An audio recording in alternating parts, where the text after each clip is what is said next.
de la femme, c'est la maîtrise de son foyer.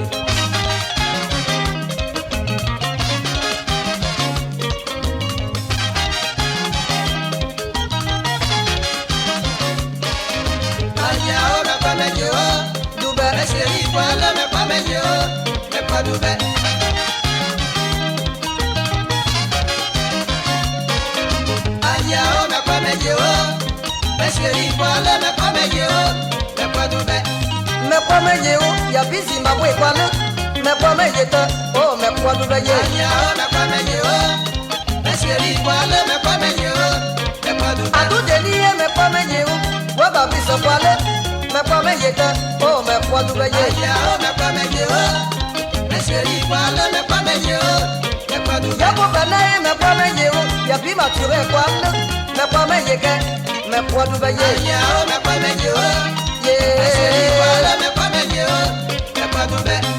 me kwa me ye o Jean-Marie Diané me kwa me ye o Sergent Lélieu me kwa me ye o Obio Joseph Okwane me kwa me ye ke Odia Loré me kwa me ye o Basi Ami Desiré me kwa me ye ke Ate Anatola me kwa me ye o Toto Baboussou Kwane me kwa me ye ke Sergent Yesavesa me kwa me ye o Bata Sylvain Kwane me kwa me ye ke oh me kwa du ba ye ya o me kwa me ye o me sheri kwa la me kwa me ye o me kwa du sama ibe me kwa me ye o masanye sheri me kwa me ye ke oh me kwa du ba ye ya o me kwa me ye o ye me sheri kwa la me kwa me ye o me kwa du ba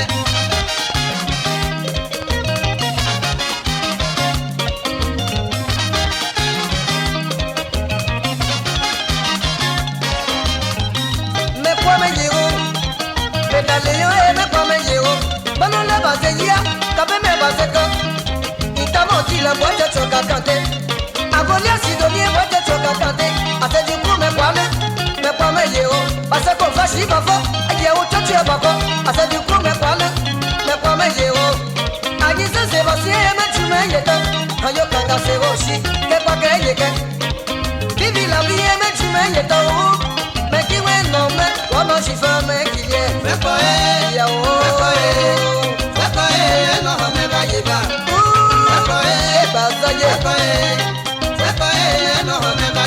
aye o fuego la se con mate fuego angondo se mi mate fuego asamo de fuego baba ya picle me fuego mena ni se ne fuego mona la se le fuego baba tonso se le fuego waya no Daniel chimega u mena me va llevar ka weche ni chimega te basile de chimega u mena me va llevar no akata chimega te ya bogare mo shomeze mena me va llevar a lo shomeze muso angela chimega u mena me va llevar a viva si va se okuse le se chimega u mena me va llevar kibuchika ya chimega te bonma ese kwa menungo mena me va llevar a lo kwa menuke ya bi o bochi me papa me mena me va llevar a lo me papa me mena me va llevar me pa ya o me pa no me va llevar me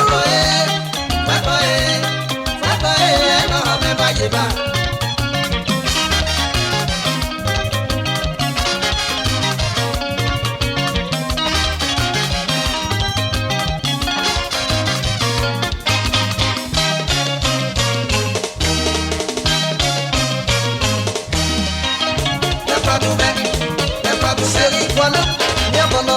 ya pose sire kwale ajumo ize kwale ya pinga kiaso kwale ya boka ki kwale wasio dise kwale sone dise kwale apa eme kwale shanti bo kwale ide gode kwale amake bu ete no kwale ya pagume aje lo kuso kwale aje o be shoshi ye kwale ya pagume Oh, c'est toujours lui et encore lui, le magnifique Aïno Orchestra qui monopolise l'ambiance avec le ministre de l'Ambiance, Freeman Jean.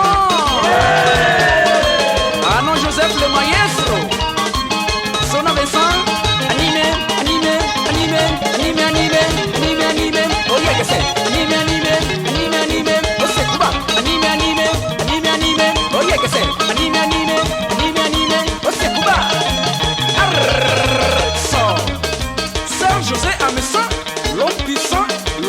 les Oscars, voici ton deuxième trophée. Rissa Aladari Tini. Askumasa. Sokoromaka. Attention, fais doucement. Sokoromaka, faut blé. Yabi Kennedy Zimbabwe.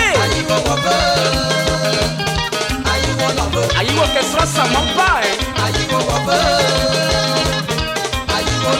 Didier Bléou, le big. Sabra. Les mouchoirs. Levez les mouchoirs. Jean-Claude Boris. Et comme ça va.